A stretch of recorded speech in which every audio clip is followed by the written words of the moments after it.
Welcome back to our Steam Deck performance videos.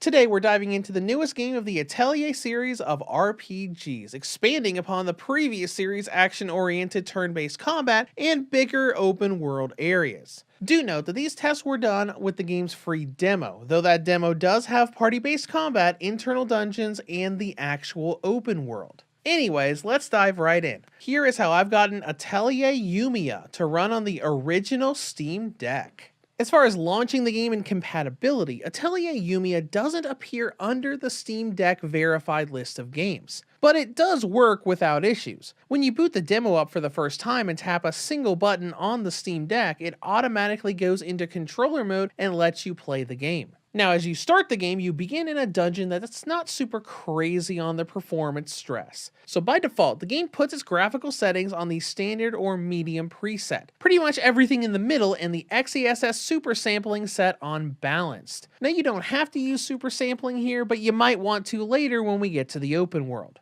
Now with these settings, the beginning dungeon is pretty good for a while. At the start, walking around and wall jumping will mostly stay between 50 and 60 FPS. It'll dip fairly often, but nothing too big. Though as you venture further into the dungeon, you'll begin to see the frame rate drop into the 40s. On the bright side, the 40s is pretty much the lowest you're going to get in this internal dungeon. But on the downside, this is an open world game, and when you get to that open world, gone will be those 50 to 60 FPS ranges, and it will soon become 30 to 40 FPS. But despite that, the game holds itself fairly stable. The first waves of enemies you find out in the water just outside of town maintains itself above 30 FPS. You don't really start to get dips into the 20s until you get larger groups of enemies and specifically start walking around the parts of the open world that is covered with the absolutely excessive amounts of grass that Gust put into this game. In these areas, you're unfortunately going to be getting a lot of drops under 30 FPS in and out of combat. And that's unfortunately where the Steam Deck ends up. When wandering through grass, something the game can let you lower the density for but not turn off completely, you're not going to get a stable 30 FPS. It's not going to be unplayable, but expect mid to high 20s in pretty much every single fight you do when you're wandering through the grass. This happens even when I dropped every setting to lower off and set super sampling to ultra performance. And turning off super sampling and using dynamic resolution actually made the performance even worse. So those 20 drops are just going to happen. But we can play this on a multitude of handhelds. So let's look at the Nintendo Switch and Lenovo Legion Go. The Switch version of Yumia has significantly less grass and has a frame rate cap of 30 FPS, though it also has very consistent drops into the 20s in the open world segments when fighting in the grass. All in all, there's not really that much difference between the performance of the Switch version and the Steam Deck, outside of the Steam Deck being able to exceed 30 FPS instead of being locked there. Though if you have a Windows-based handheld, you can get even better. To start things off here, my Lenovo Legion Go uses all of my productivity software, so its performance isn't quite as high as someone who only uses a Legion Go for gaming. But with my model, with the standard and medium settings, those grassy areas of the open world will maintain frame rates between 35 and 45 FPS, not getting those drops into the 20s. You can even turn super sampling off on the Legion Go and it'll be in the 30s more often,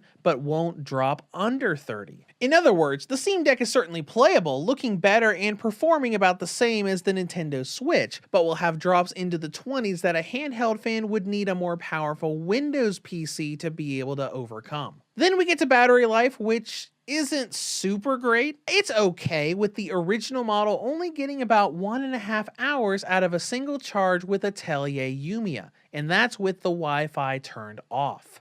Now as we wrap this up, would I recommend this to Steam Deck users? If you want to play this on a handheld and don't have a ROG Ally or Legion Go, then sure. It's definitely not perfect with consistent frame drops into the 20s once you hit the open world, but it's plenty playable and enjoyable as the newest RPG in Gust's long-running series. Just remember that you need a more powerful handheld if you want it to stay above 30 FPS for the whole experience. And that's all I have for you today. I'll be back soon with more handheld PC performance and reviews. If you have any comments or questions, feel free to leave them below. Thank you for watching, and have a great day.